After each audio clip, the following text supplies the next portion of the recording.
Well, good morning. This is County 47, and we're going to end up, I think, 50 some by the end of today. So we appreciate all the people that showed up today and had a great discussion. Today is the 2-year anniversary of the killing of 13 American service members in Afghanistan. It was a real punch in the gut for our country. It was humiliating, and it was really an example of Joe Biden's failed leadership. And today, 2 years later, there still has not been anybody that's been held accountable for what happened. And that just doesn't work. We need accountability, and we need to hold people accountable when they fail. So we remember those folks. We remember their service. It didn't have to happen, and somebody should be held accountable for it happening. Governor, you're halfway through your 99-county tour, but you're still 23 points behind Trump in the latest Iowa poll. Is doing the full 99 counties the right way to win the Iowa caucus? I think it's the only way. I think you got to earn it. I also think that we had, with that debate the other night, that was really the first time that a lot of people have really started to pay attention. And I think that you're going to see a little bit different cadence going forward. But Iowans appreciate when you show up, and they expect you to show up. They expect you to earn it. So that's what we're going to do. And we've had great turnout for these events, far beyond what we thought would be. I mean, we're in some of these rural counties that only, a few hundred people caucused in 2016, and we're getting 100 people at our event. And so I think that we're going to be making a lot of progress, and we're going to continue to do it. And look, in politics, you can say this or that with this poll. Just look how people behave. Who are they training their fire on? And in here, they're training their fire on me because they know that I represent the biggest threat. You talked about, you made a promise to send special forces into Mexico to take care of the cartel. Mexico, of course, is a sovereign nation. Do you intend to change that promise if Mexico does not agree to have special forces in their territory? Our country cannot even control its own border. It's a sign of a national decline. It's humiliating to see the cartels have that type of control.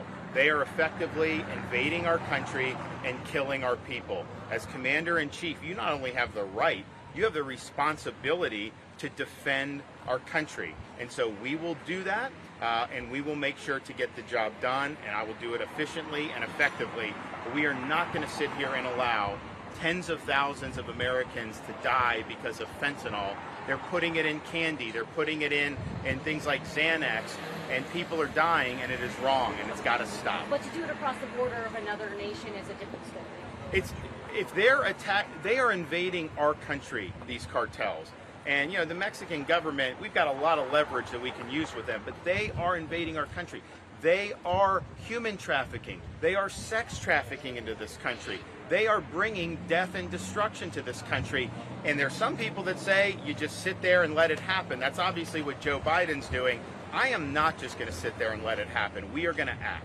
Governor, will you cut out further? Can you explain on what you said earlier inside? You said that most college students wouldn't thrive in a military environment. Why do you think that? And well, if you have no interest in the military, to force somebody in, I don't know that that's the best thing for unit cohesion. It's something that I think you have to be drawn to. It's something that you have to have an inspiration to join. And to say that if you took out a student loan, you should be forced to serve in the military, I don't think that that's necessarily the right thing. And I know there have been times where we've had the military draft in the past, and but I think it's better off to be an all-volunteer. Will you cut off further aid to Ukraine if Europe doesn't step up their commitment? Europe needs to step up their commitments. What we're going to do, and we're actually going to do some foreign policy stuff here. I mentioned debate. First priority is to protect and defend the American people. And so you have to have secure borders here. You have to take care of everything at home. Our major international priority is the deterrence of China. And right now we have inadequate resources in the Indo-Pacific to be able to accomplish that task. There's more that you need to do other than military to accomplish that, but you do need significantly more hard power in the Indo-Pacific. We cannot meet all these obligations and also provide blanket security for Europe.